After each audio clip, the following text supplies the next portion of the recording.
Hello, welcome to another episode of The Dans. I'm Dan McKay. I'm here with my colleague Dan Boyd. We're getting ready for a special session. We just wrapped up the full 60-day session. Dan, tell us why we're coming back to the Capitol so quickly. Yeah, it's rare to be back in a special session just over a week after the regular session.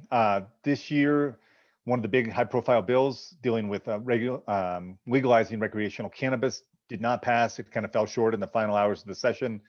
Governor Michelle Lujan Grisham has made that a priority and has said that, she thought there was some momentum toward the end of the session, even though they didn't get it done, wants to bring lawmakers back, try and get it across the finish line. And the hope is they could maybe just do that in, a day or two, kind of a quick special session.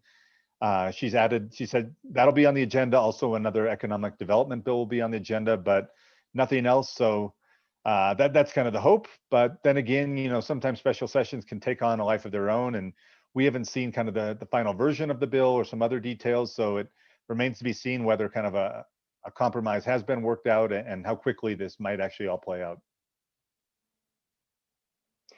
Yeah, I think, another interesting thing is that this bill did not quite get across the finish line at the end of the 60-day session. The clock, managing the clock always becomes really important at the end of a session. And there were a lot of bills that legislative leaders wanted to get through, and they kind of had to make their choices about what they had time for and what they didn't. What did you see in the last few days? Was it obvious that this bill wasn't going to make it through, or was there still some hope to the end? It was still in limbo up to the end. Senator Peter Wirth, who kind of decides what bills get brought up for a vote, said that there were still final versions of the bill being drafted and revisions up until the last hours of the session.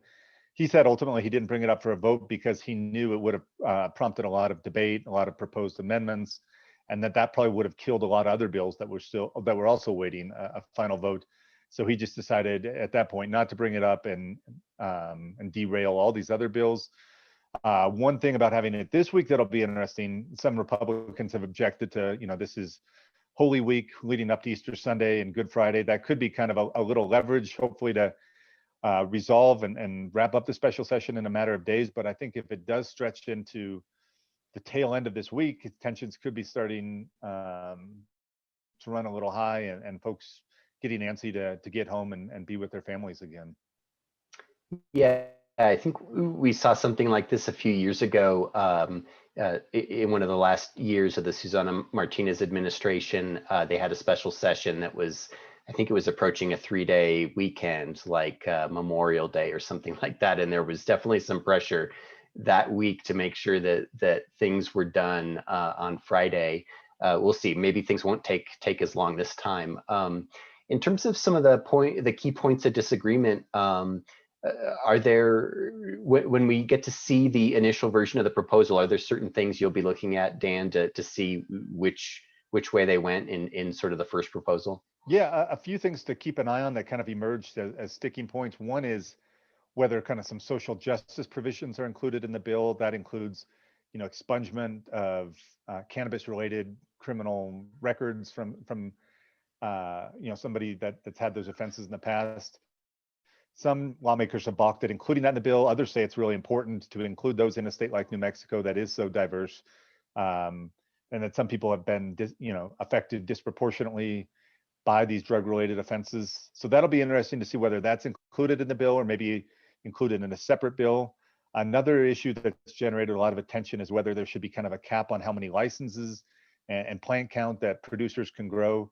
There's arguments both ways, whether those should be kind of unlimited and just let the market regulate itself, or whether there should be kind of stricter limits imposed to make sure that the supply is kind of, not too low, but not too high as well. So those are a few of the points. I think we're all kind of learning about all the intricacies of cannabis, looking at other states, how they've handled this. And certainly when you're creating a new industry like this from the ground up, I think there's a lot of implications, a lot of details to get resolved. And even if they do pass a bill, I imagine that they'll still be talking about this for quite a while to come. Yeah, it sounds like even if they do move forward with legalization, a legalization bill, there still will be a phase-in period. It'll be some time before people are allowed to possess or sell cannabis. And then, of course, you see with liquor laws and all other kinds of regulations, that they tamper with them and revise them. I think almost every year there has been changes to the medical marijuana program. So it's pretty clear that whatever they come up with almost certainly won't be the final word. There will be, there will be changes as things move along, and that's assuming that they can get a bill passed this week. So we'll see how it goes. Well, Dan, I'll let you have the final word. Any other closing thoughts as we Yeah, head into the special? I think the other thing to keep in mind is this is not just happening in a vacuum here. As cannabis is debated in New Mexico, other states, New York, Virginia, are moving ahead with legalization bills of their own.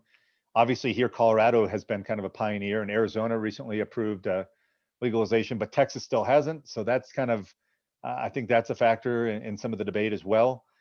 We look forward to kind of seeing how the special session unfolds, and look forward to providing coverage over the next few days, and hope you'll follow along both in the paper and online as well.